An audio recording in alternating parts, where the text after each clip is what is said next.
అసలు సుక్క నీళ్లు నిల్వ చేయదంటున్నాయి మేము కూడా. ఒక సుక్క నీళ్లు కూడా మేడిగడ్డ బరాజు అంటే లక్ష్మీ బరాజు దగ్గర నీళ్ళు నిల్వ చేయమని అంటలేను నేను. నదిలో సహజంగా ఏ ఫ్లో అయితే పోతుందో ఆ ఫ్లోలోకి వెళ్ళే నీళ్ళు వస్తాయి. ఇది లో లెవెల్ కాబట్టి కన్యపల్లి పంప్ హౌస్ కాబట్టి మేము ఇంచు తిరిగినోళ్ళం. మేము అంటే మీకు చాలామంది మేము గోదావరి నదిని ఇంచు తిరిగిన వాళ్ళం. మేము ఆడ పడుకున్న వాళ్ళం. మేము సంవత్సరాల తరబడి దీన్ని మొత్తం సర్వే చేసిన వాళ్ళం మేము ఇంజనీర్తో పాటుగా. దానికి ఇప్పుడు దేవాదుల ఉంది. నేను ఇంతకుముందు చెప్పిన దేవాదులకు బరాజు లేదు. జస్ట్ గోదావరి నీళ్లకు కొంత కాలువ తవ్వుతే మీరు ఎప్పుడైనా వాగులలో చూడండి, పర్రెలు తవ్వుతాం మనం. మీకు వ్యవసాయం మీద పర్రెలు తవ్వుకొని బావిలకు నీళ్ళు తెచ్చుకొని అక్కడికి పంపు చేసుకుంటాం. సేమ్ గోదావరిలో కూడా కొంత కాలువలేక తవ్వుతే కన్నెపల్లి పంపులో నీళ్ళు వస్తాయి. ఇన్ని నీళ్ళు లేకపోయినా కూడా ఇప్పుడు ఉన్న పరిస్థితి ఏంటంటే ఈ 90,000 క్యూసెక్ల నీళ్లు ATMs నీళ్లు వచ్చి సహజంగా ఫ్లో అవుతున్నా కూడా కాలువ తవ్వకపోయినా కట్ట వేయకపోయినా సహజంగానే పంపులు మునుగుతున్నాయి కాబట్టి అంటున్నాం మేము. వట్టి ఆర్గ్యుమెంట్ ఎట్లా పెడతామండి నువ్వు? ఏం ఆర్గ్యుమెంట్ మీది? ప్రజలకు తెలివి ఉందనే ఆలోచించాలి కదా మీరు.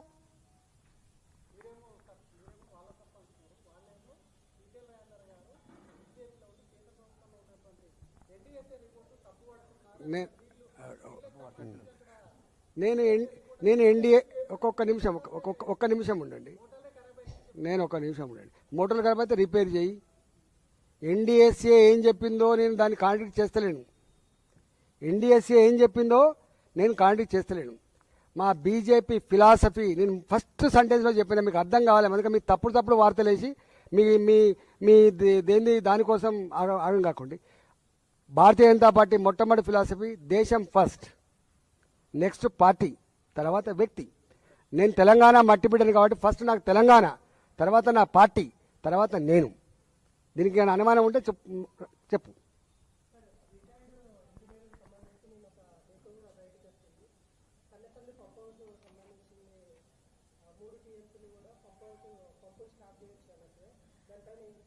యాక్చువల్గా అది 2 TMCల కోసం 3 TMCల కోసం ప్లాన్ చేయబడ్డది.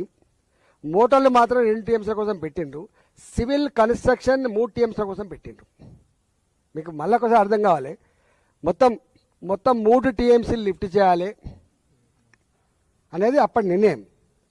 కానీ మళ్ళీ నీటిలో మునిగి మళ్ళీ పని చేయాలి, సివిల్ కన్స్ట్రక్షన్ చేయాలంటే కష్టమవుతుంది, కాస్ట్ ఎక్కువ అవుతుంది. కాబట్టి సివిల్ కన్స్ట్రక్షన్ మాత్రం 3 TMCల కోసం చేసి పంపులు మోటార్లు మాత్రం 2 TMCల కోసం పెట్టిండ్రు. ఇది అప్ టు మిడిమానేర్ వరకు కూడా 3 TMCల కోసం అని ప్లాన్ చేసిండ్రు. నేను అలా జిల్లా మంత్రిని, నేను అప్పుడు ఆర్థిక మంత్రిని, జిల్లా మంత్రిని. నేను అంటున్నాను, దమ్ముంటే దాని మీద కమిషన్ వేసినా కదా, బయటికి తీసి ఎంక్వైరీ చేయి, దోషులు కూడా శిక్షించు. నేను అంటున్నా.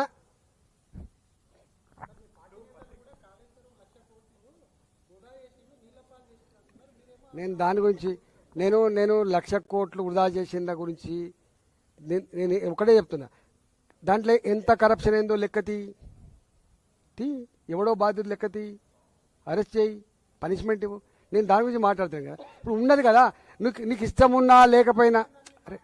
అరే ఒకటి నీకు అర్థమైతే లేదు. నువ్వు చాలా సంకుచితంగా ఆలోచించి మాట్లాడుతున్నావు. నేను అంటున్నా 1,00,000 కోట్లు ఖర్చు పెట్టి చేసినా అంటున్నాను. ఇప్పుడు నీకు మొత్తం కాళేశ్వరం ప్రాజెక్ట్ అంటే 2, ఒక లక్ష్మీ బరాజ్ కాదు కదా.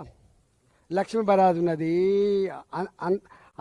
అంత అన్నారం ఉన్నది, సుందిల్ల ఉన్నది, మిడిమానేరు ఉన్నది, ఒక అనంత సాగర్ ఉన్నది, ఒక రంగనాయక సాగర్ ఉన్నది, ఆ పైన మల్లన్న సాగర్ ఉన్నది, ఆ పైన కొండపోచమ్మ సాగర్ ఉన్నది, అక్కడి నుంచి బస్వాపురం ఉన్నది. గిన్నె ఉన్నాయి బాబు, 100 కిలోమీటర్ల కాలువలు ఉన్నాయి. ఏమర్థం చేసుకుంటారు మీరు? 1,00,000 కోట్లు ఖర్చు పెడితే 1,00,000 కోట్లు తిన్నానని చెప్పి వాళ్ళు అనగానే నేను నిజమే తిన్నానని మాట్లాడాను. నేను ఏమన్నా జ్ఞానం ఉందా?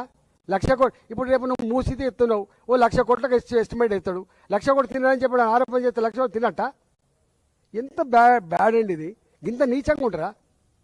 బదనాం చేయి, కానీ గిట్లా చేస్తే ప్రజలు హర్షిస్తారు అనుకుంటే మాత్రం మూర్ఖత్వం అయితే గుర్తుపెట్టుకో. ఇవాళ కాళేశ్వరం ప్రాజెక్టు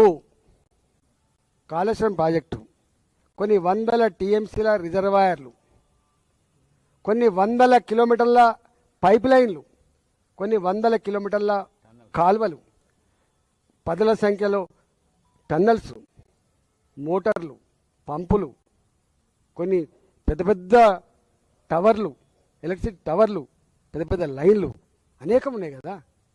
దాన్ని వాడుకోరాదు. నువ్వు బదనాం చేసి చేతి కానీ వాడుకోరాదు.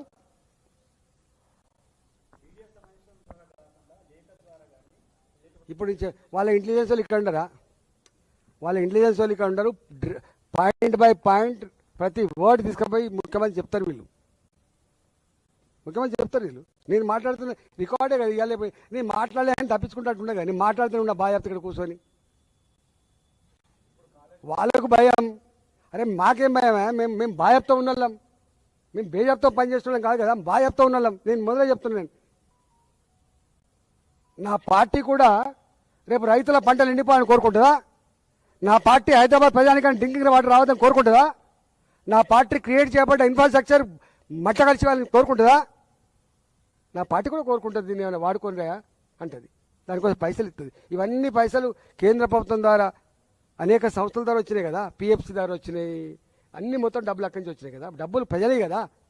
మనకు సోయి ఉండాల్సింది ఎక్కడంటే 1,00,000 కోట్లు ఖర్చు పెట్టబడ్డాయని చెప్తుండ్రో, ఈ 1,00,000 కోట్లు ప్రజల రక్త మాంసాలతో జమ చేయబడ్డ పన్నుల డబ్బులు అనే విషయం మర్చిపోకండి.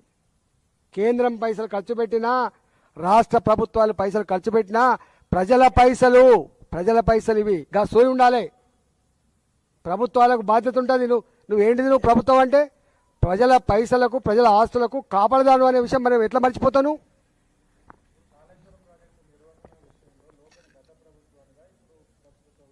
నేను అంటున్నా, లోపం ఉంటే వాళ్ళకి పనిష్మెంట్ అంటున్నా.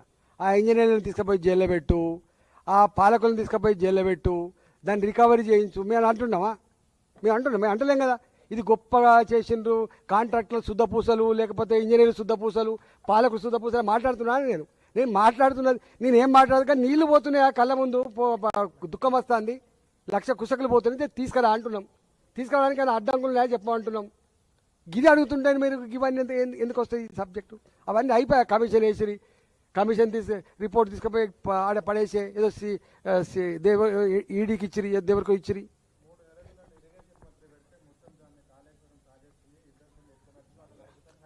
ఇక దాని గురించి నేను కామెంట్ చేయను. ఆయన ఎఫిషియన్సీ ఏందో, ఆయన అనుభవం ఏందో ఆయన అడగల, నన్ను ఎందుకు అడుగుతావు? నాకు అంత తెలివి లేదు.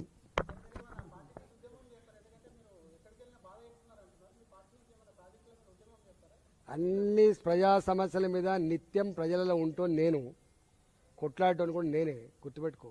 ఎక్కడ ప్రజలను ఇబ్బంది పెట్టినా, ప్రజల కళ్ళలో నీళ్ళు వచ్చినా అక్కడ ఈటలో ఉంటాడు కదా. నీకు తెలియదా?